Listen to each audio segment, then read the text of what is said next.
Hello Mirzapur lovers, तो कैसे हैं आप लोग। ये video episode number 10 the king of Mirzapur की है और इसके पहले के सारे एपिसोड्स आपको आई बटन और डिस्क्रिप्शन में मिल जाएगा, जहां पर मैंने लिंक दिया है।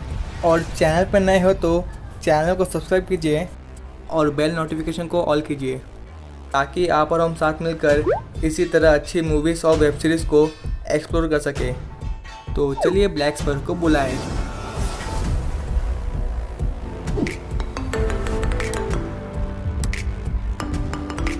मिर्ज़ापुर सीज़न 2 एपिसोड 10 स्टार्ट करते हैं। हम त्यागी भाइयों के मामा को देखते हैं, जो कि दद्दा त्यागी को लड्डू खिला रहे होते हैं, क्योंकि उन्होंने मोटर बिजनेस खोला है। जहां पर उसके जाने के बाद दद्दा त्यागी अपने बड़े बेटे को उसके मामा के पास इतने पैसे कहां से आए ये पता लगाने कहते हैं। और दूसरी तरफ हम मकबूल को देखते हैं, जो कि बापूजी को मारने के लिए त्रिपाठी निवास में आया है। जहां पर मकबूल बापूजी को मारने ही वाला था कि तभी वहां पर बीना आ जाती है और वो खुद उन्हें मारेगी ये कहती है। जिसके बाद बीना बापूजी की गन लेती है, जहां पर नौकरानी आती है और वो बीना को मटन काटने वाला चाकू देती है, क्योंकि बापूजी ने बीना के साथ ही साथ उस नौकरानी के साथ भी ज़बरदस्ती की थी। इसलिए अब ये दोनों बापूजी से बदला लेते हैं, जहां पर बीना उस चाकू से बापूजी को जान से मार देती है और बापूजी की तड़पते तड़पते मौत होती है। इसके बाद हम रॉबिन के ऑफिस को देखते हैं, जहां पर बड़े टैगी छोटे टैगी बन के आए थे और जहां पर उन्हें रॉबिन से पता लगता है कि ये अफीम का बिजनेस छोटे टैगी ही कर रहे हैं गोलू के साथ मिलकर, और ये सारी बातें वो रॉबिन से जानते हैं। और दूसरी तरफ हम गोलू और छोटे टैगी को देखते हैं, जहां पर छोटे टैगी लाला के साथ हुई मीटिंग के बारे में गोलू को बताता है और गोलू ये बात गुड्डू को बताती है, जहां पर गुड्डू उसे बाबर की मौत के बारे में बताता है। और हम कालिम भैया और बीना को देखते हैं, जो कि बापूजी का अंतिम संस्कार कर रहे थे, जहां पर मुन्ना और माधुरी आते हैं और बातों ही बातों में बाप बेटे के बीच वापस से मिर्ज़ापुर की गद्दी को लेकर बात छिड़ जाती है, जिस पर मुन्ना बहुत गुस्सा हो जाते हैं और वहां से निकल जाते हैं। और मुन्ना का गुस्सा देख बीना राजा को कॉल करती है और उसे चाहे कुछ भी हो जाए छोटे बाबू को मुन्ना से सुरक्षित करने के लिए कहती हैं। और फिर बीना कालिम भैया को बताती है कि बापूजी की हत्या मकबूल ने की है, जो कि काफ़ी गुस्से में था, जिसे लाख समझाने के बाद भी वो बापूजी को छोड़ा नहीं और जान से मार दिया। और इस तरह चालाकी से बीना ने अपनी गलती को मकबूल के सर पे डाल दिया, क्योंकि बापूजी की मौत के बाद मकबूल अब फरार है। तब कालिम भैया बीना से कहते हैं कि अब मैं ये सब चीज़ से थक गया हूँ और मिर्ज़ापुर की गद्दी में मुन्ना को सौंप दूंगा। जिसे सुनते ही बीना गुड्डू को कॉल लगाती है और उसे बाप बेटे के रीयूनियन होने से पहले ही मुन्ना और कालिम भैया को ठिकाने लगाने कहती है।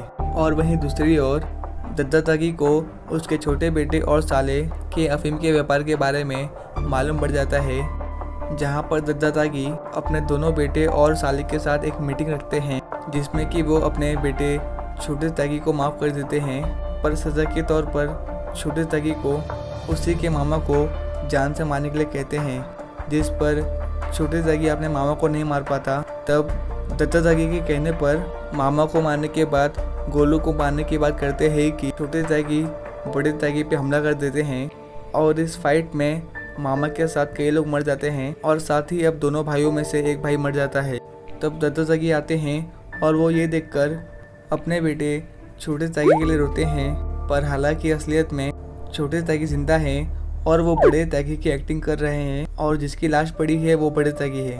और वहीं त्रिपाठी निवास में मुन्ना गुस्से में है और वो नहा के निकला है कि राजा उस पर फायरिंग कर देता है, जिससे कि मुन्ना बार बार बचते हैं और फिर राजा को पकड़कर उसे बहुत मारते हैं। जहां पर मुन्ना उसे पूछता है कि तुझे किसने भेजा है मुझे मारने के लिए। तब राजा कालिम भैया का नाम लेता है और ये सुनते ही मुन्ना राजा को गोली मार देते हैं। और वहीं बीना से सिग्नल मिलने के बाद गुड्डू मिर्ज़ापुर के लिए निकल ही रहा था कि तभी घर पर इंस्पेक्टर मौर्य और रमाकांत पंडित, जो कि उसके पापा है, वो रेड डाल देते हैं, जहां पर इंस्पेक्टर गुड्डू को पकड़ लेता है। तब गुड्डू चालाकी से इंस्पेक्टर को गन पॉइंट पर ले लेता है, पर तभी इंस्पेक्टर का एक आदमी शबनम और बच्ची को गन पॉइंट पर लेता है और ये देखकर गुड्डू कमज़ोर पड़ जाता है। और शबनम और बच्ची के लिए वो इंस्पेक्टर से गन निकाल देता है और इंस्पेक्टर मौर्य को सरेंडर कर देता है। जहाँ पर इंस्पेक्टर मौर्य गुड्डू को एक खाली सड़क पे ले जाते हैं और उसका एनकाउंटर करने वाले थे कि पीछे से गुड्डू के पापा इंस्पेक्टर मौर्य को गोली मार देते हैं, जिससे कि गुड्डू की जान बच जाती है। और दूसरी तरफ हम मुन्ना भैया को देखते हैं जो कि अब बहुत गुस्से में होता है और वो शरद को फ़ोन लगाता है और कहता है कि पापा हमें मारने की कोशिश किए तो अब हमारी बारी है। और ऐसा बोलते ही मुन्ना बापूजी की अंतिम संस्कार वाली जगह के लिए निकल जाता है, जहाँ पर शरद भी मुन्ना और कालिम को मारने के लिए निकल जाता है। और रास्ते में वो कालिम भैया को कॉल लगाता है और मुन्ना उनको मारने के लिए आ रहा है ये उनको बता देता है। और वहीं हम गुड्डू और गोलू को देखते हैं जो कि बंदूक और आदमियों के साथ मिर्ज़ापुर के लिए निकल गए हैं। और फिर हम मुन्ना भैया को देखते हैं जो कि अंतिम संस्कार वाली जगह पे पहुंच गया है और बौखलाया मुन्ना हाथ में गन लिए कालिम भैया के पास पहुंचता है, जहां पर कालिम भैया कोई रिएक्ट नहीं करते और मुन्ना उन्हें मारने की कोशिश करता है पर मार नहीं पाता।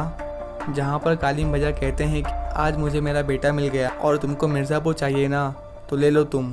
आज से तुम बापूजी और मेरी जगह मिर्ज़ापुर की गद्दी पे राज करोगे और मैं बस तुम्हें राय दूंगा।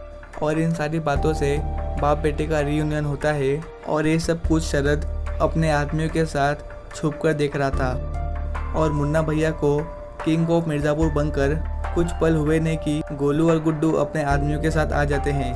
और जहाँ पर एक तरफ गोलू और गुड्डू अपने आदमियों के साथ हैं तो दूसरी तरफ बाप बेटे की जोड़ी, जहाँ पर बहुत घमासान फाइट होती है और मुन्ना और कालिम भैया गोलू और गुड्डू के आधे से ज़्यादा आदमियों को मार देते हैं। जिस बीच कुछ गोलियां मुन्ना और कालिम भैया को लगती हैं, जहां पर ये दोनों भी बहुत घायल हो चुके हैं कि तभी गोलू मुन्ना पर शूट करती है और मुन्ना और कालिम भैया ये दोनों ज़मीन पर ढेर हो जाते हैं। जहां पर शरद अभी भी ये सब कुछ देख रहा होता है पर वो कुछ करता नहीं। और गोलू और गुड्डू मुन्ना के पास आते हैं, जहाँ पर मुन्ना इतनी सारी गोलियाँ खाने के बाद भी पेट ना दिखाकर किंग ऑफ मिर्ज़ापुर की तरह छाती चौड़ी कर गुड्डू को गोली मारने कहते हैं कि तभी गुड्डू उसकी छाती में गोली भर देता है, जिससे कि मिर्ज़ापुर के किंग द मुन्ना भैया की मौत हो जाती है। और सच बोलूँ ये सीन देखते देखते मैं काफ़ी इमोशनल हो गया था, क्योंकि पूरे मिर्ज़ापुर सीज़न 2 में सबसे अलग एटीट्यूड और बिहेवियर था मुन्ना भैया का, जो कि मुझे काफ़ी पसंद था।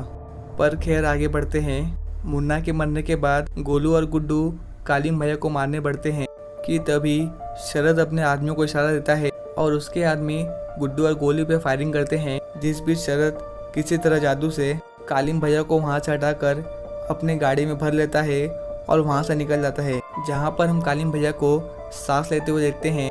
इसका मतलब कि कालिम भैया अभी भी जिंदा हैं।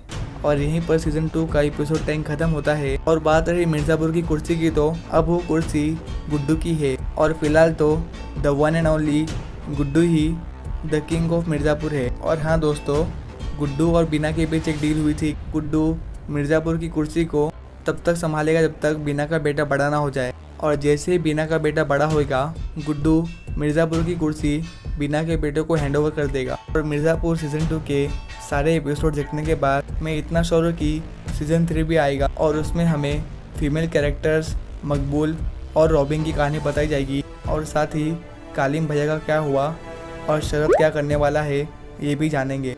तो वीडियो अच्छी लगी हो तो वीडियो को लाइक और शेयर कीजिए और हमारे चैनल को सब्सक्राइब कीजिए।